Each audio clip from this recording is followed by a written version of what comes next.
Now introducing the Minor Wisdom Trio! Minor Wisdom! What's up? How's it going? You doing all right? Good. That's great. This week I've got Denise Larsen on. D-Nice. Denise Larsen is someone that's been around for some time. She'll get into her background and everything as the podcast unfolds. And it's quite a background. It's really fun. I don't understand why my music abruptly ends. I've got a fade on it and everything, and I don't like it. Anyway, if anybody's smarter with GarageBand than I, then let me know, you know what I'm saying? Also, how do I get my voice to sound less monotone? That'd be really helpful, too, if you could help me out. So, Denise is somebody that I've wanted to get on for quite some time. Finally, and we had tried to get on and do this a while back, but, you know, the stars just didn't align. That's how it is with a lot of my guests. And finally, you know, they give in. The relentless pursuit done by Blake Minor to get you on the podcast. And I finally won. I win. Speaking of winning, as I record this, it is Saturday morning. And TCU versus Georgia. I know I've got a lot of football fans that listen, tons of football fans, because football and theater are life. But TCU and Georgia play on Monday. I was heavily rooting for Michigan. I've been a Michigan fan for more than half my life. That was a touchdown. They should have won. Alas, here we are. TCU versus Georgia. I'll root for TCU just because they're the Texas team, I guess, but I really couldn't care less. Couldn't care less. If I could care less, there's room for caring less. So I couldn't care less if whichever team wins. I don't really care. It'd be cool to see a repeat. It'd also be cool to see TCU win because I like purple as well. Some other news, Damar Hamlin, as I sit here again, as I record, getting better. For those of you that have no idea what I'm talking about, come out from under your rock. But that was crazy to watch. And I'm so glad that he is doing better. Again, not my demographic, but I just thought I'd mention it. The Texas Tech Directors page is hopping. It's a hot page, man. And I love what Mel has been doing to keep people active on there. And she's real big on make sure you show off your work, man. We work really hard on some of this stuff. And some people are pretty modest. Me being one of them, she kind of made me come out of my shell when it comes to, you know, showing off what you do. You should be proud of what you're doing. There are projects that you are most definitely not proud of. So maybe don't show those off. But, you know, take the time to throw some pictures up there, some progress pictures and the what's happening Wednesdays or whatever she has deemed them. Those kind of things are much needed to keep kind of our sanity going so that we know that we're all literally, thank you, High School Musical, we are all in this together. What team? That's right, Wildcats. So that page is up, and make sure that if you are inviting people that you let them know, because there are a couple people in the queue as far as who needs to be approved, but we don't know, between Mel and I, we don't know everybody. I know a lot of people. She knows a lot of people, but we don't know everybody. So if you're like some random tech director, or you're not even, I shouldn't have hit that. You're some random tech director at some school, or you're a librarian that does tech, you know, answer the questions because we need to know who you is. So make sure you're doing that. There was a super tragic story, very disturbing, this past week of a 6-year-old in Virginia that shot his teacher intentionally, brought a gun into school. And, you know, normally I don't talk about this kind of stuff on the podcast, but my youngest daughter's 6, and I can't even imagine. I mean, the kid had apparently how do you question a 6-year-old, right? No ulterior motive to hurt anybody else, according to the kid. But, they just shot their teacher? I mean, what? That's insane. Absolutely insane. And I don't even know how you police that. I mean, that's an example of bad parenting. You can't tell me otherwise. That's just horrible. So maybe not parenting, grandparenting, uncling, and aunting, I don't know, but just adults just effing up big time, and I can't even imagine that. So, my prayers and thoughts and prayers, all that good stuff goes out to the teacher who apparently is recovering, but still is in critical condition. So, just really sad crap going on. Not to transition to something positive, but T Tech is this week. It's we're going up Wednesday. Some people will be there Wednesday. You can't check in till Thursday, but you can definitely hang out Wednesday night and start the extravaganza. But Thursday is when it all officially kicks off. We start with Concord Theatricals at 10 o'clock, and then DPS at 11. Then we get some lunch, and then workshops, boom, 1 o'clock. If you did not sign up, I'd love to know why you have not signed up. I know that musicals are happening. Somebody said it's UIL season. Not yet. Not yet. Not in my opinion. Not yet. But their thing, TETA, back when it was TETA, used to be in January, and it attracted 2,000 educators to TETA. So the excuse of my musicals this week or UIL season or whatever seems to be just an excuse.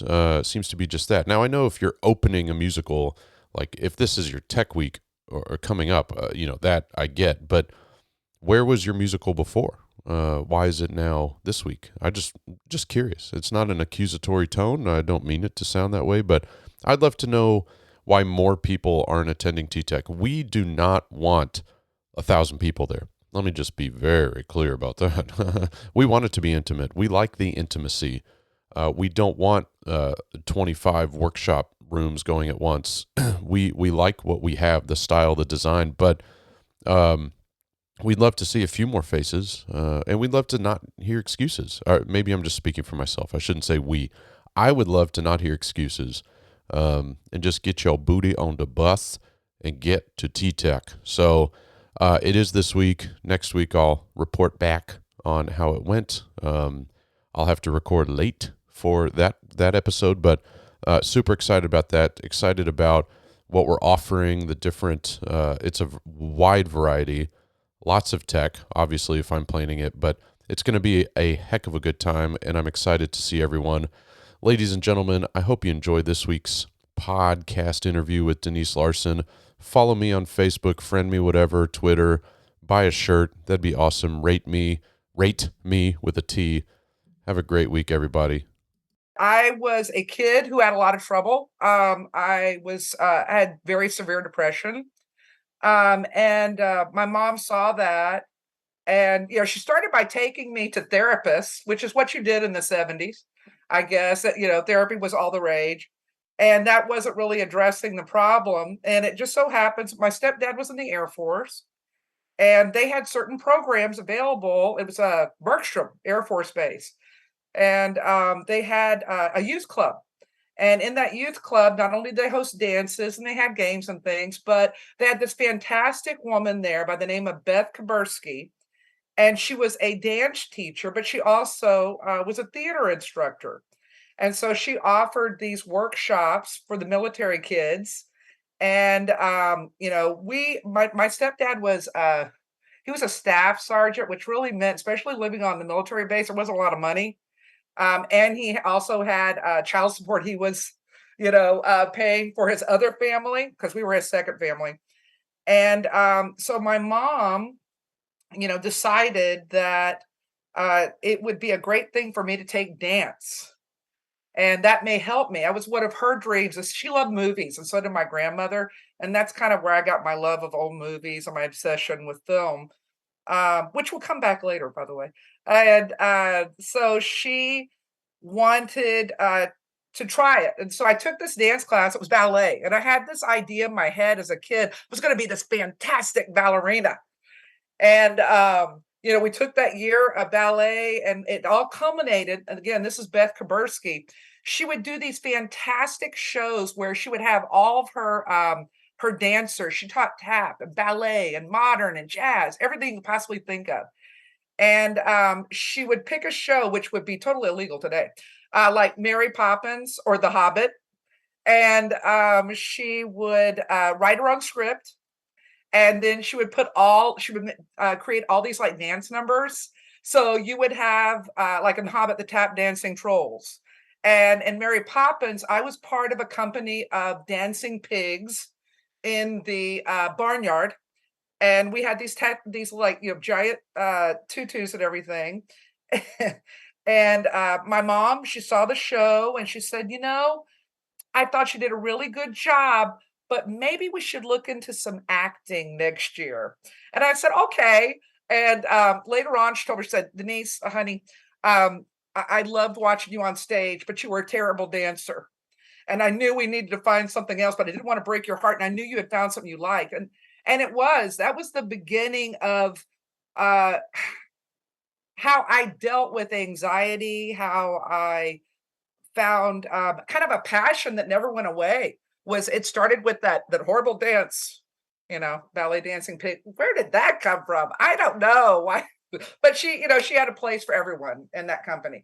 And so the next year I did a little theater, and I still did some dance. I tried tap. I thought maybe I'd be better at tap, and so did my mom. Unfortunately, I was not. But I was okay at the acting, so that worked out okay.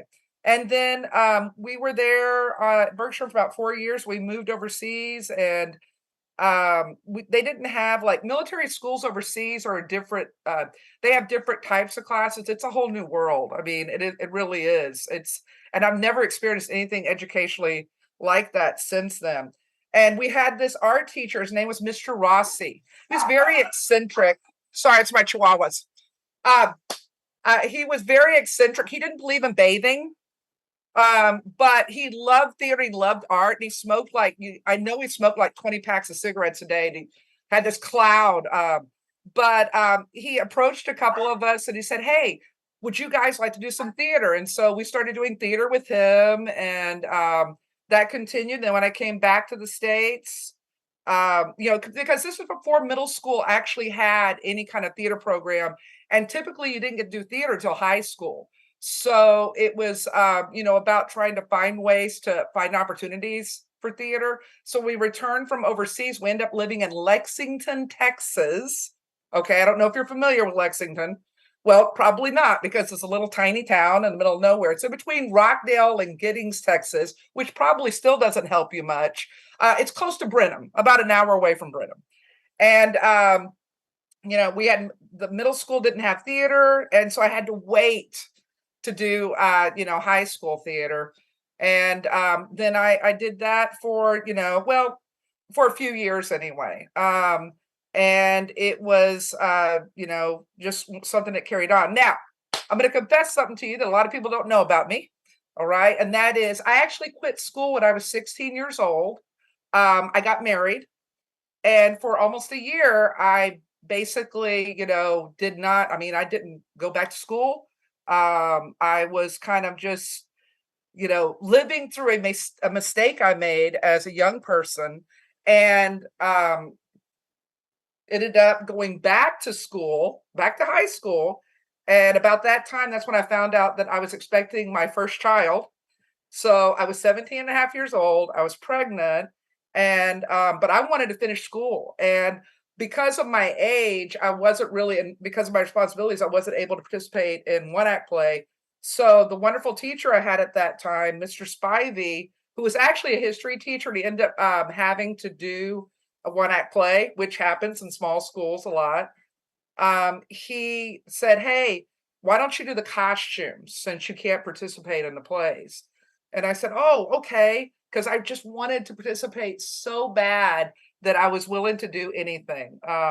And so I, started doing costumes for him. I would pull things out of this attic we had. There's about 20 yards of rat-eaten burlap and some graduation gowns. And we did Persephone. And I built all these crazy dead people, the chorus costumes. And so I did that until I graduated. And actually, he was the one who introduced me to Lou Lindsay, who gave me a scholarship for my first 2 years for theater, first at Beeville when he was at Beeville.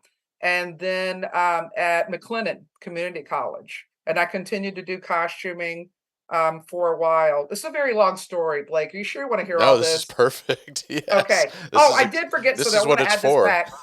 I jumped into Mr. Spivey, but I want to tell you about my first theater teacher, Mrs. Wood. Okay. Okay.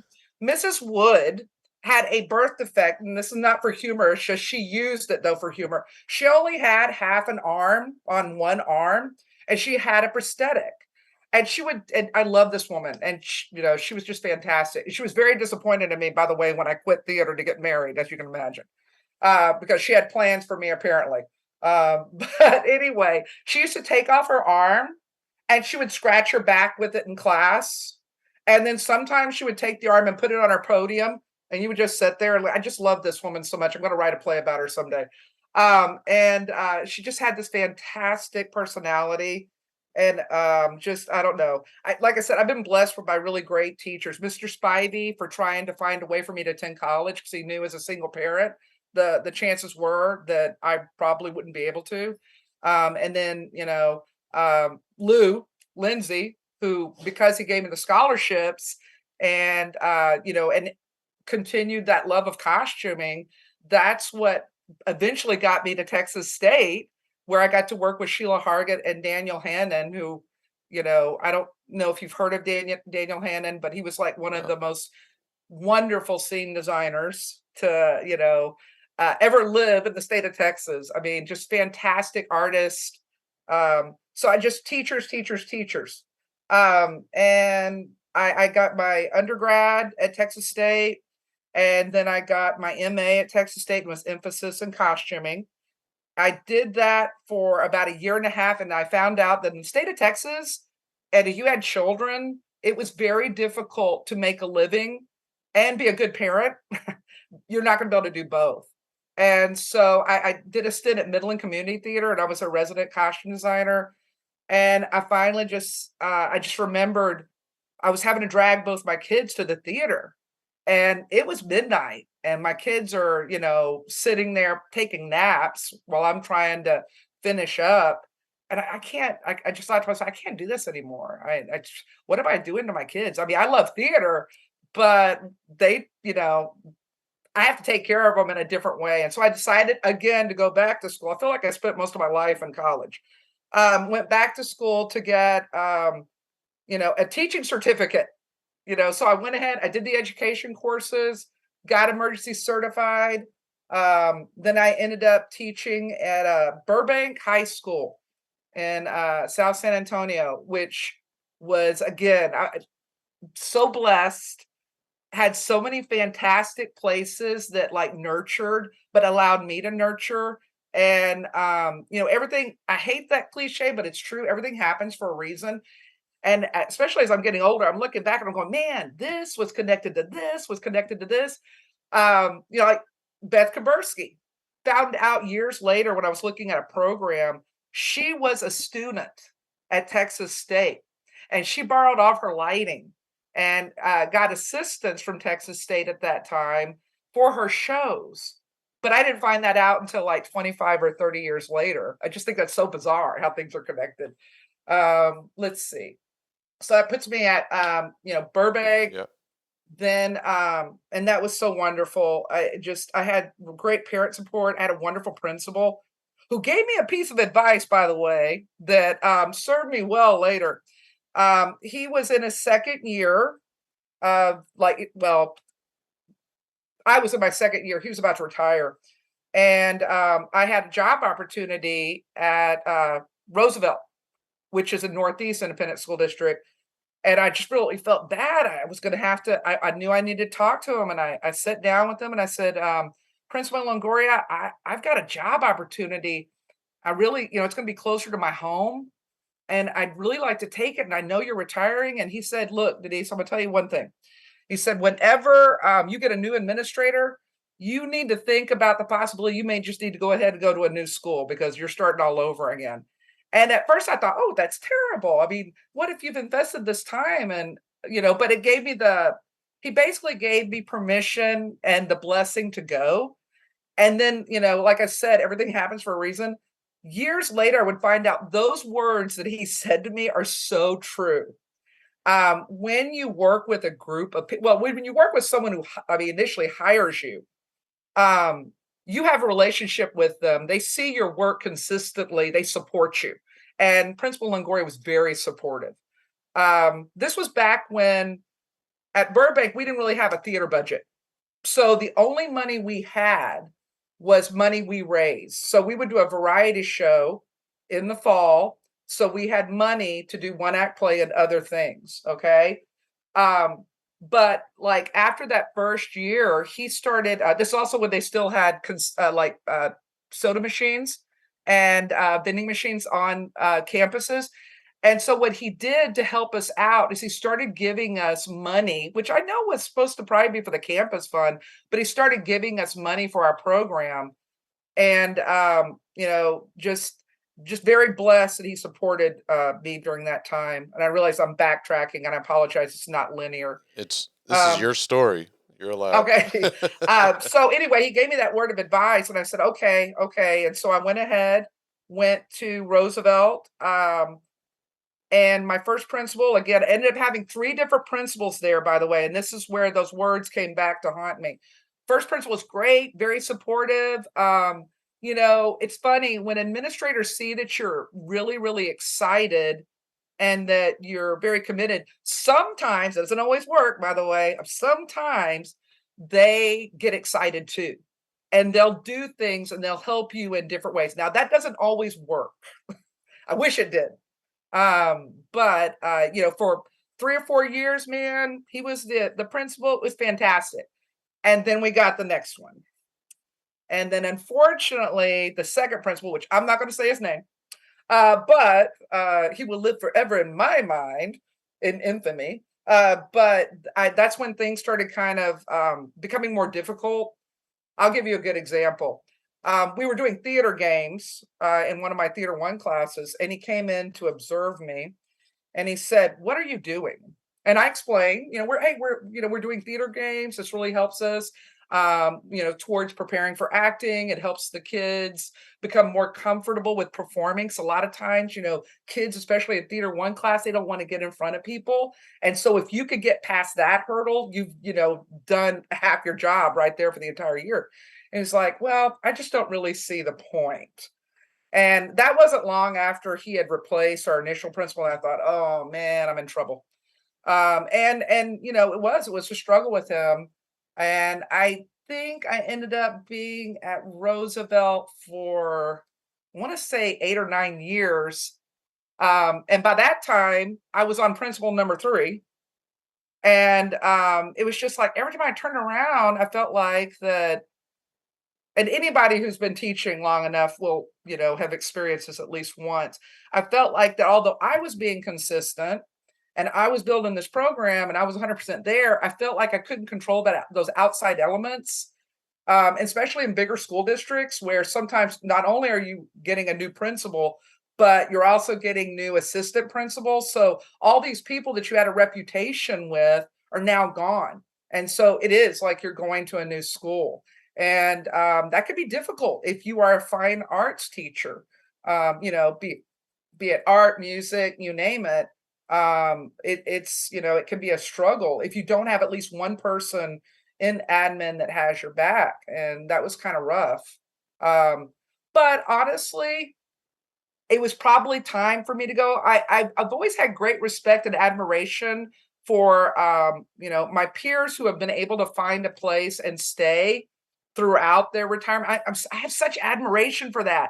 I would have loved to have had that in my career, but it's not always possible.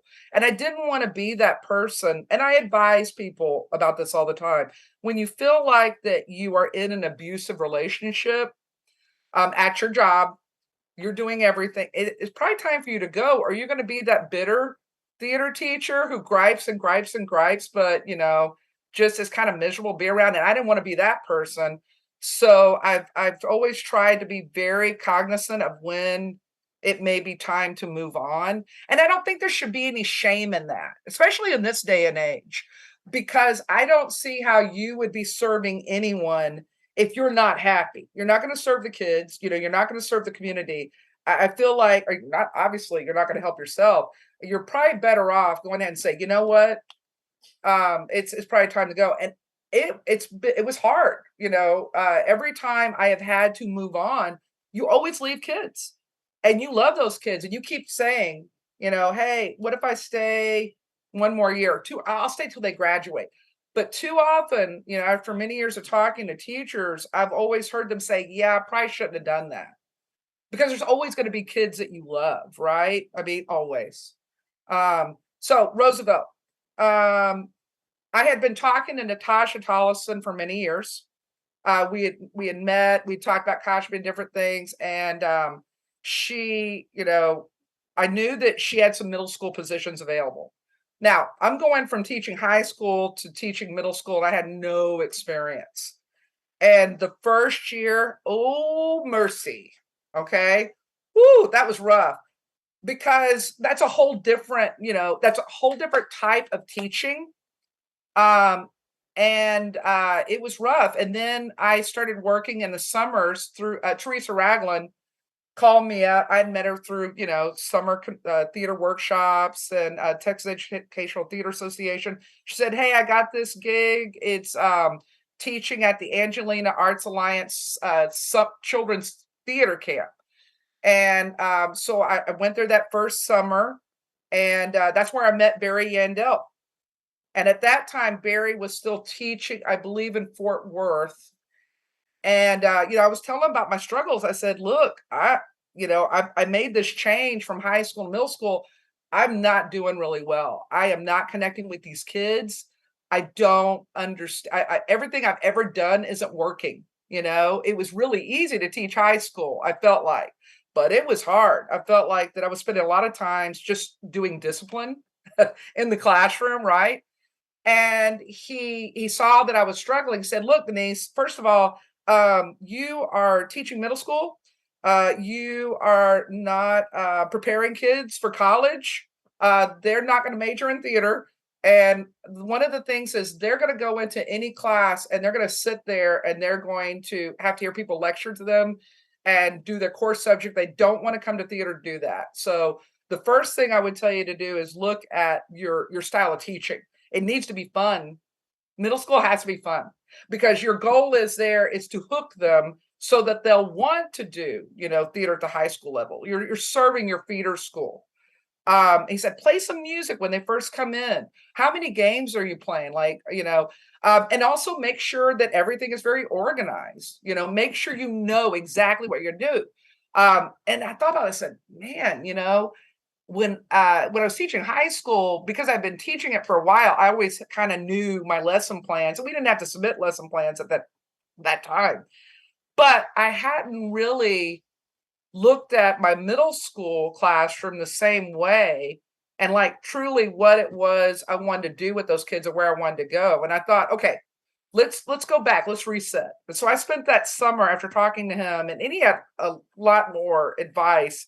And like I said, it was kind of inspiring. Also, Teresa Ragland, because she was still teaching middle school at that time. There were a lot of people there, and they were giving me all this information. I said, okay, let's go back. Let's do this again. My next 3 years at that middle school, it was Lamar Middle School, were fantastic. And it's because I recognized that I needed to go back and look at what I was doing and how I was doing it. And that it's those wonderful people. And every time I see, Barry and I talk, quite often, and we'll hang out at convention, and I tell him every single time, I said, "Man, I don't know what I'd done had I not met you at that summer camp." And we probably did that. I did that summer camp for 6 or 7 years after that. And I think he did it for maybe 2 or 3 after we first met, because he saved me. I ended up loving teaching middle school, and I did that for a total of 4 years. And about that time, I was starting to feel like I really wanted to go back to high school. It wasn't because I wasn't enjoying middle school.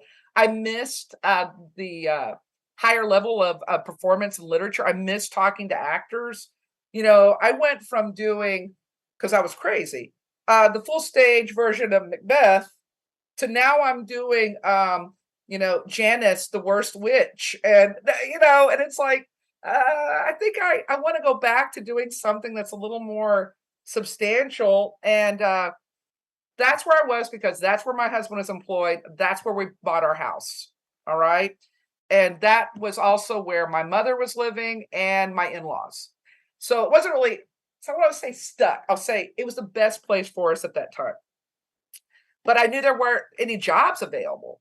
So I was in, Lufkin doing the summer camp after my 4th year at Lamar. And Amy Medina, another dear friend, we both attended Texas State together. She calls me up and she says, "Hey, Denise, you know that they're looking for a theater teacher at Academy."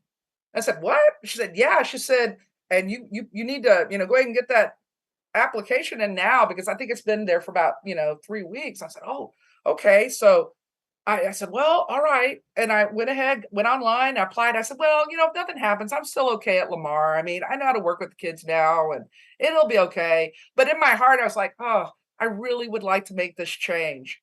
And I think it was maybe about 48 hours later, I get a phone call from Alex Rimschel, who is a principal there, and he's like, "Yeah, yeah, yeah. Just looking at your resume. When can you come in?" And I'm like, "Well, I'm in Lufkin right now, and I don't finish my job for another week. So would you be willing? I know I'm asking a lot. Would you be willing to wait?" He's like, "Oh yeah, yeah, yeah, yeah. Just as soon as you get back in town, give me a call, and we will set up a meeting." And I was like, "Okay." And I thought, "Oh wow, this is gonna, it's gonna fix everything." And so left Lufkin, went to that job interview, and I brought my portfolio with me. It was all my costuming stuff and my scenery stuff. And I'm not really sure why I brought that with me because you really don't bring that to teaching interviews.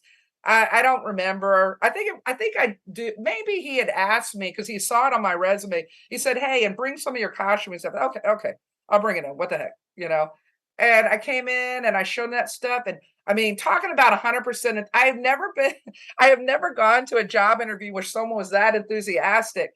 And he said, "Hey, so here's the deal. I want to give you this job.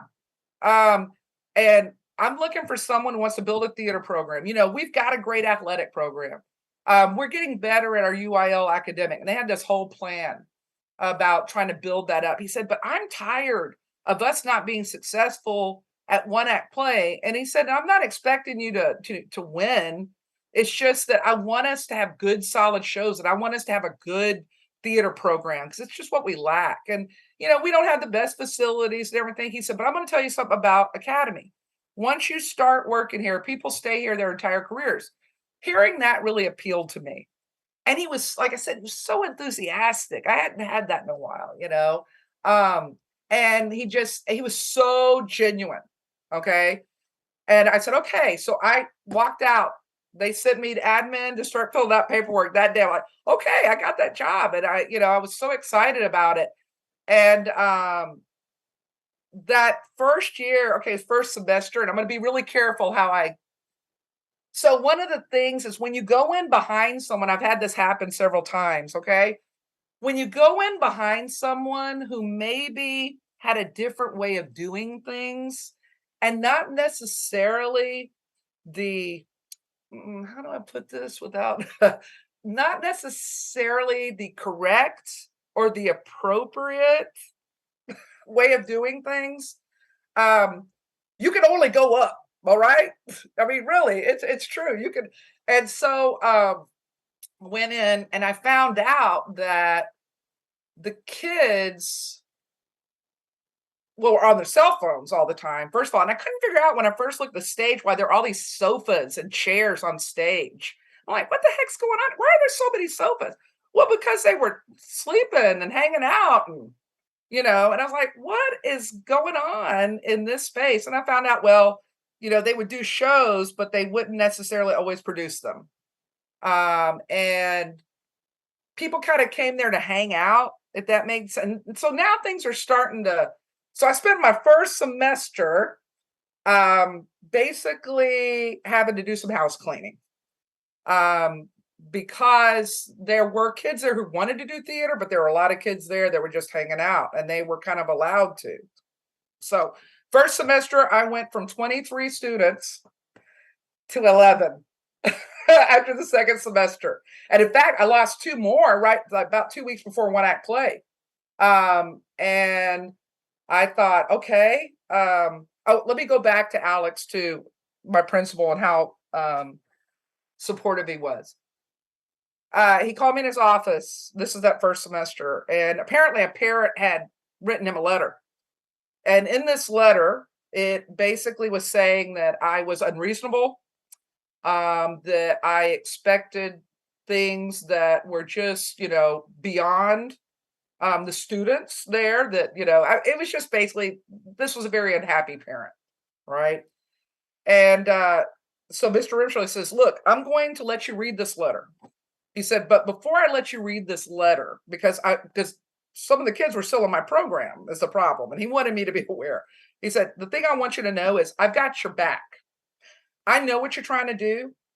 I 100% support you. This letter doesn't mean anything to me, but I want you to know it's here, because I don't want you having a situation where this parent comes back at you. I want you to know what you're dealing with. I said, okay. Read it, and I thought, wow, okay. It was pretty shocking. By the way, you can cut this if you want to. Don't necessarily have to, Again, your use story. this. But but here's the thing. The thing that just went back, and that was that first semester, is that Alex Rimschel had my back, and he was very supportive. And then later, I also had the superintendent, Kevin Sprinkles, and then the educational coordinator who eventually became Did you just say Kevin sprinkles? Sprinkles. Sprinkles? Sprinkles. I know, what a All great right. name, huh? Anyway, continue. Yeah, Keep going. he's the superintendent at Cameron now. Wow. So Misty DeCrube was I think she was the educational coordinator at that time. Eventually she became the assistant principal, and then she became my principal. And her sons were in my program, and they, from middle school on up to high school. And that's the thing. I forgot to tell you this part of the story. When I first interviewed, I thought Mr. Rimschel told me, I thought he was telling me I would just assist with with middle school one act. I didn't realize until I'd already accepted the job that I would be doing middle school one act and high school one act. Yeah. And sometimes it came to a point where I was doing fall show. I would go over and do middle school one act, and then I would come back over to the high school to work on fall show. So I was sometimes doing two shows at one time, which that's not unusual for most people. That we're always working on two or three things at one time. But I just remembered when I realized that I was going to be doing that middle school program as well, and I just had this moment where I thought, oh my goodness, what have I done? But hey, guess what? I was a middle school teacher for 4 years. I had already done that. I was prepared now. Okay. So now I can do, remember, everything happens for a reason. I can do middle school and high school. And then I discovered that by being my own middle school feeder, I was actually going to serve my program even further. And I felt like it almost accelerated the growth of our program in a lot of ways. And I mean, because I was able to work with my kids, like for almost, if you get right down to it, I was working with some of those kids for 6 years, so talking about develop a talent pool, it was amazing, and the consistency and everything. But anyway, so I have Alex Rimschel, I have Missy DeCrube, and Kevin Sprinkles. First time I'd ever had a superintendent attend one act play contest was at Academy Independent School District. And he came to, I think he missed one contest in the 7, 8 years I worked in that district. He attended every awards banquet. He came to every single show. And so did my principal, Mr. Rimschel, and so did the assistant principal. When we started, I guess it was the second year of doing one act there, Mr. Rimschel would drive the trailer with the truck, okay, with the furniture in it, and Mr. Crew would drive the bus. That's 3A school districts for you. Later on, when Mr. Rimschel went from being my principal to the assistant superintendent, he was still driving the truck and the trailer. And I'd never had that, that kind of I mean, truly support, right? And it was amazing. It was amazing, 7 years with those 3 people. Um, they were also my director 2 and 3, so they could help me with that 7-minute setup because I have a problem with too much scenery. It's an addiction. I've been dealing with it lately, but I think I'm going back to too much furniture because I like it. Okay. Hey, more is more and better, right? But so I was doing shows with doors. And I needed all the help I could get. But yeah, he used to do the caps because he was a former basketball coach. The man was over 6 feet tall. He's a big guy. So he would just be able to take that cap and just put it right on top of that, pylon with no trouble at all. But yeah, and unfortunately, things changed at Academy. Everyone left. We our superintendent ended up going to Cameron. My principal ended up becoming the assistant superintendent at Cameron. The assistant superintendent ended up going, Mr. Rimschel ended up going to, I think, was Shiner. And everybody, they move on. And I realized after they were gone, and I was there for that year without them, I'm like, yeah, I think it's time for me to go too. And it just so happened that they were building a school in Belton ISD called Lake Belton High School, and applied for the job and I got it. And then COVID happened. And yeah, that was rough. Rough also for my last year at Academy because we never got to perform our one-act play. I just remembered that I had this great one-act play and I was hoping that I was going to be able to sandwich everything in before leaving. And it was spring break. And next thing we know, I mean, I know some people were able to perform. We never did. We went to one clinic. I think Billy Dragoo was the only, peer that got to see that show. He was our clinician. And that was it. And I just, ugh. And then we turn into having to say goodbye to the kids online. That was rough way I will always look back at that last year at Academy and just go, man, what happened? I hated that happened that last year. I was hoping for a better closing, but when you leave someplace, I don't know if it's ever going to be easy, but that sure made it worse. So Lake Belton High School, new school being opened in COVID. We had this weird schedule. I don't know if you experienced this, but we had this hybrid schedule. It was insane. So I would have I would have classes where I'd have 3 people or 5 people online or 15. I'd have 2 people physically present in class. Then we were doing A, B. So on some days you would have some of these kids, on others, and it was painful. You're trying to build a program. And you're building a program at a brand new school, right? And you only have freshmen and sophomore. And it was rough that first year. We still did theater. I mean, we did a play in that fall. We started outdoors. And we eventually moved indoors. Our lights, we had 273 lights that were never hung. And they were on stage because, okay, and I'll say this. When I first started at Lake Belton, I look on the stage and I see all these lights on stage and the school's about to open. It's 2 weeks away. And I'm like, why are all these lights? Why haven't they hung up these lights? Because our area was one of the last places they were working on. And a lovely gentleman from Texas Scenic pulled me aside and he goes, because I think he was a subcontractor. And he said, yeah, I don't know if you're aware, but we've been told by the contractor that that you and your students will be hanging those lights. Apparently, this is something that's done now. Okay, because the last brand new school that I was involved in, which was at Roosevelt, everything was done. Like lights were hung, all that. So I walked in a building and unpacked, right, and organized. So we didn't get lights hung officially until February of that year because they had to actually hire Texas Scenic to come in to do it. Because apparently, as when you're in a school district where this is new, okay, the last school they built was Belton High, which was probably in the 80s or something, and So I guess it was just a really unusual situation I've never been in. I just remember looking at all those lights on stage. Oh, and then our pipes busted.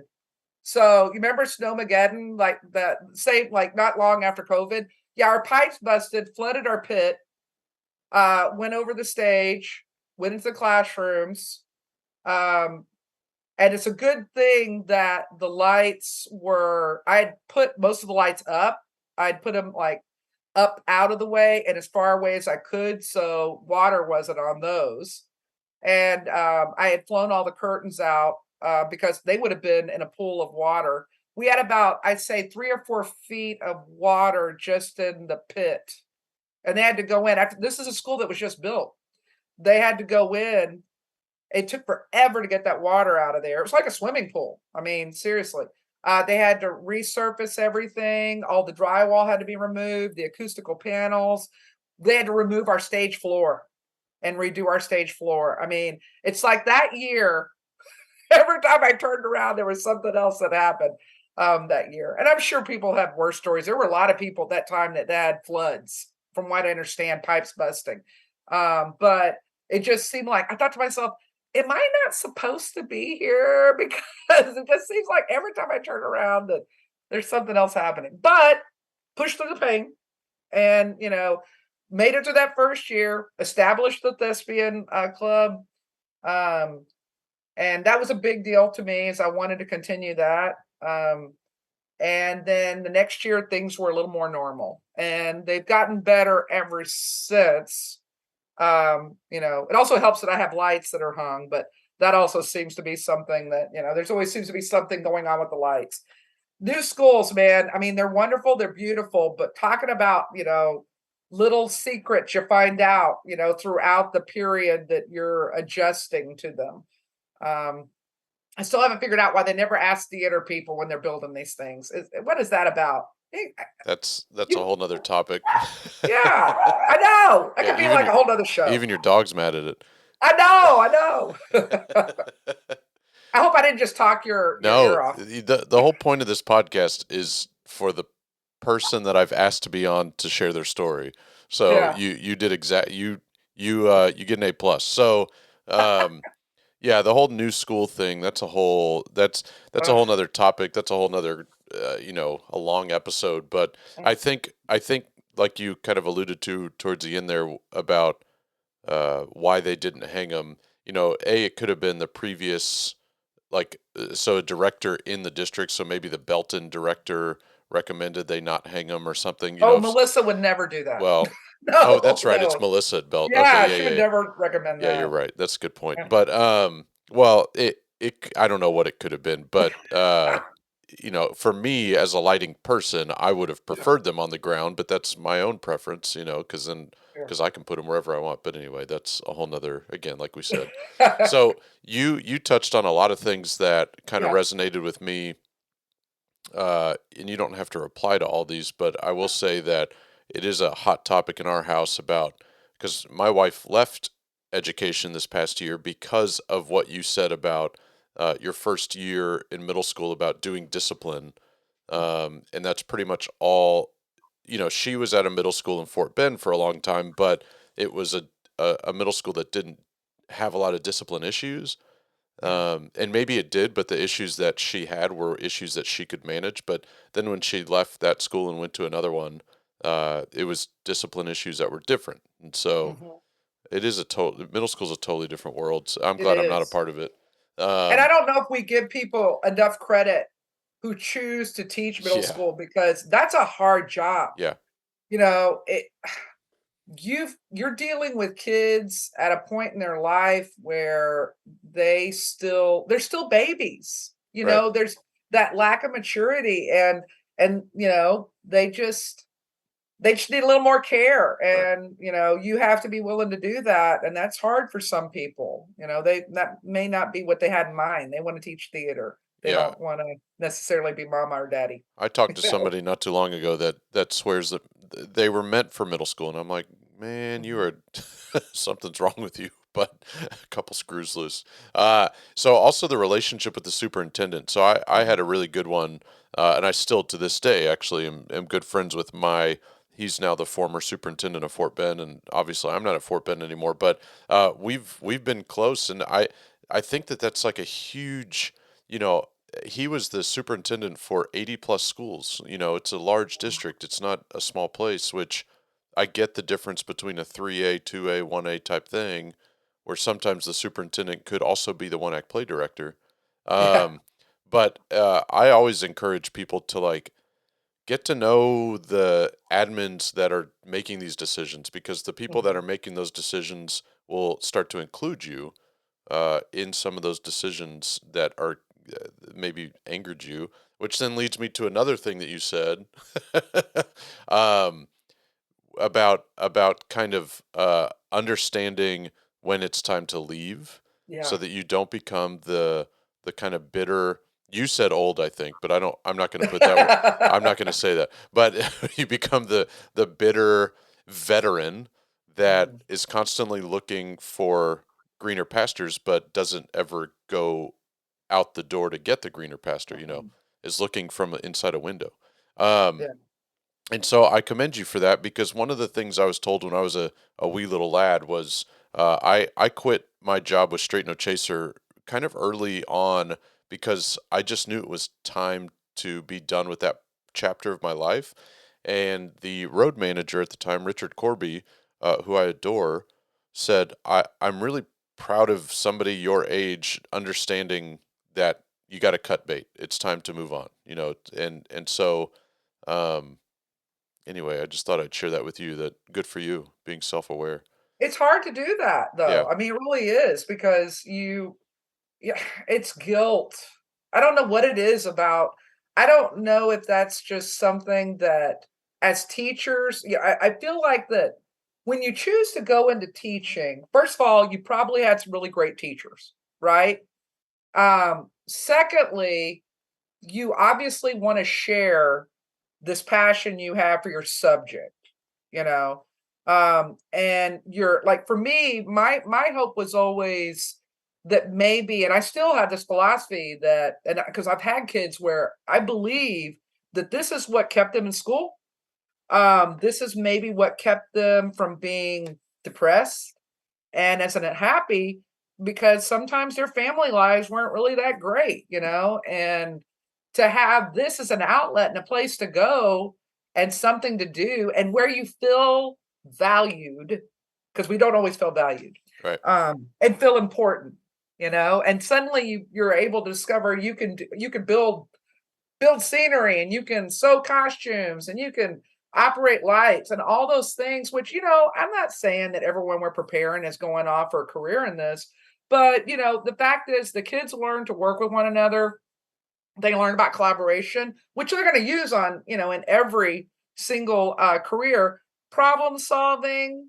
You know, you're giving them a little bit of art appreciation, hopefully more than a little bit, but you know, I can't imagine that that they're not able to use this somewhere in their lives. And when I was working in San Antonio, I had kids who told me that if they went home, it was not, you know, a place they wanted to be, and they would rather be at rehearsal. And they would, and I was okay with, you know, that being the case. You know, we would have rehearsal, and you know, if they felt like talking, they would talk.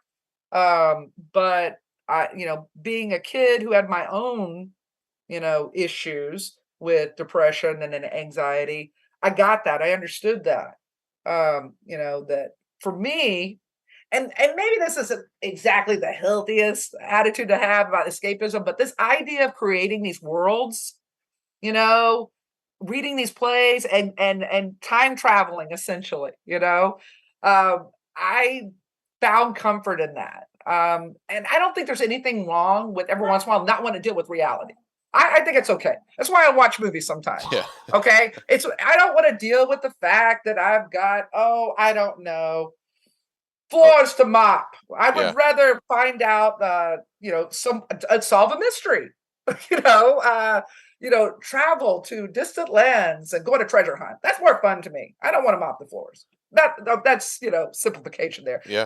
There are bigger problems, but you know. But I mean, I don't think there's anything wrong with that. I like that. Creating worlds of fantasy. It's fun. Frustrating sometimes, but fun. I mopped the floors this morning, so I get it.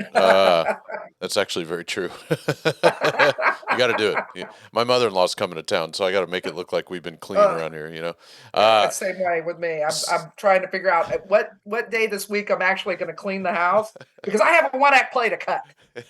yeah, I don't have to deal with that anymore. So yeah, that's kind of a joy. But not having to cut the one act play, not necessarily producing it, but the cutting Yeah, is rather intense. So I got to ask, kind of, you mentioned this at the beginning that a fact that not a lot of people know about you, that you left school, yeah, when you were younger, and how do you think that now? And you've had years with students that yeah. you could probably think back to quite a number of kids. But how do you think that has helped shape you when a student comes to you? Because we're not only their theater teacher most of the time, we're also their kind of life coach, if you will, and just an advice board, sounding board for them. So how do you think that side of you, whether you've told that side to your students or not, Mhm. how has that kind of shaped you in giving advice and making sure that you encourage the kids to, it's okay, just push through, it'll be Yeah. fine.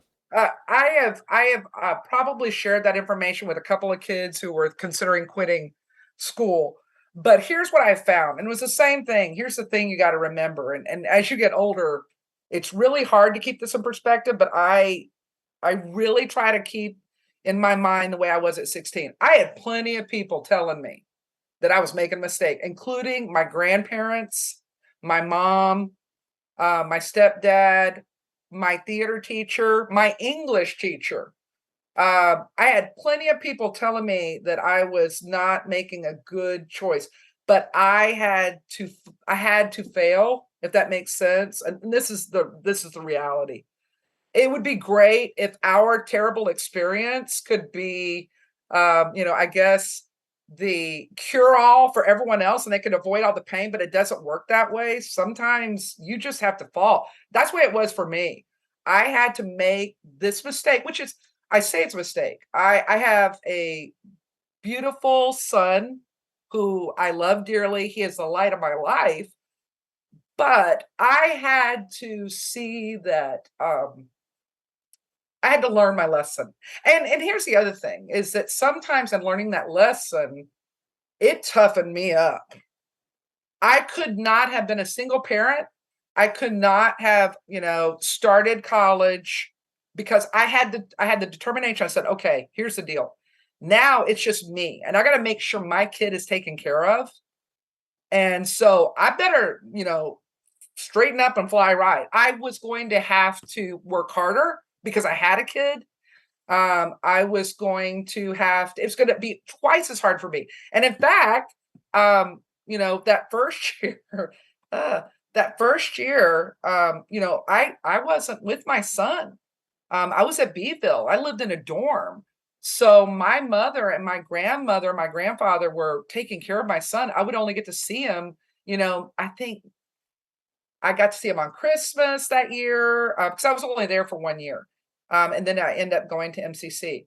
And then that second year is when I met my second husband.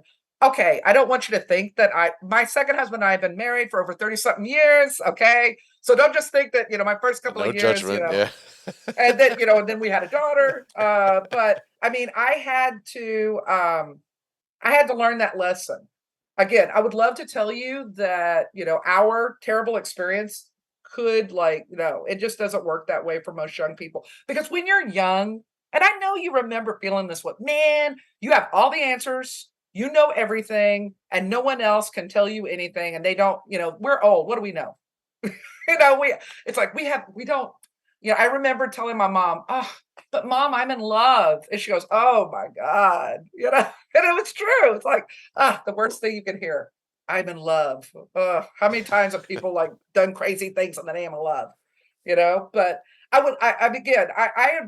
try to be very careful when I do give kids advice about their lives. I try to give them practical advice. I don't want to use me as an example because I don't know if that's necessarily going to help them because their experience is different. And then it's a different time too, you know? So what I try to do is I try to say, okay, look, I had a kid recently who said, I don't know if I want to go to school. I don't want to go to college. I'm going to wait a year. And I was like, look, I know that you have your reasons, but here's what I'm telling you. The longer you wait, especially when you have to start earning a living and paying bills, the harder it is to go back to school. So if this is something that's really, really important to you, is getting this college degree, then look at your community college. Look at a way that you could do it. And maybe it's only part-time, but there are, you got Pell Grants, student loans, there are things available to you. And I'm not a proponent for people taking out student loans since I'm still paying for mine, and I try to figure out ways to, give kids, opportunities like, thespians and everything and reaching out to colleges. But I don't want to be the older person that's just like wagging my finger. And you don't, no, no, no, no. Let's try to figure out a way that we can put that information in context so they're not putting that wall up. Because as soon as you start sitting there and saying, sounding like their parents, I guess, and it's not that I don't think there's anything wrong with because I've had parents who were the ones telling their kids that they should take a year off, which I don't know what's going on in that family. I don't want to judge. Um, I just know that the longer you wait, the harder it is to get back to school. And the other thing that I always advise kids about is like, hey, I know it's really exciting, this idea of going out of state to attend college. But if you don't have, the resources, if you do not have the financial aid, um, if you don't think you can pay for it, you may want to go in and do all your undergrad here where it's still cheaper, but that doesn't always go over real well because they want to get away. I think is really what it comes down to. They want to get as far away as they can. And I think it's an adventure. And I get the adventure idea. I just always keep thinking about the debt, but that's me. Cause I'm in my mid 50s. And of course I'm worried about debt, they don't think about those kinds of things, but I mean, but as far as using my own experience, probably not in that way. And sometimes I know it sounds really crazy, but sometimes I forget I made all those crazy mistakes, or maybe I just want to forget. Minor wisdom.